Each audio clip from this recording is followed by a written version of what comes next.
Мэта третьего форуму регионов Беларуси и России поширить белорусско-российское региональное супрацоўніцтва и содействовать установлению прямых контактов помеж регионами. Брестская область примет у форуме активный удел. Мы с губернатором Калининградской области должны подписать договор о сотрудничестве непосредственно на форуме. Будем встречаться с нашими постоянными партнерами, регионами Российской Федерации, с которыми мы сотрудничаем.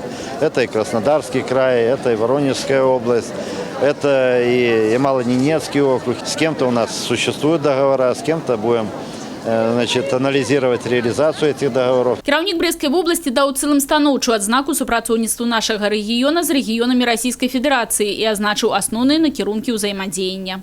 Брестская область не уменьшает реализацию продукции на российский рынок.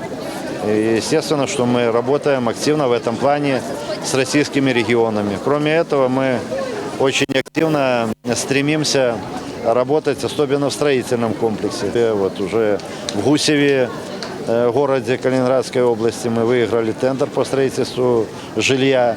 Также активно ведем работы в Москве, в Московской области по строительству жилья, дорожное строительство и так далее, и так далее. Поэтому мы с регионами Российской Федерации будем активно работать. Анатолий Лис позначил, что активная работа по развитию межрегионального супрацоўніцтва будет вестись не только на форуме регионов у Минску. У планах запросить шерах российских губернаторов у Брестскую область, как тут на месте продолжить работу по установлению прямых контактов помеж регионами.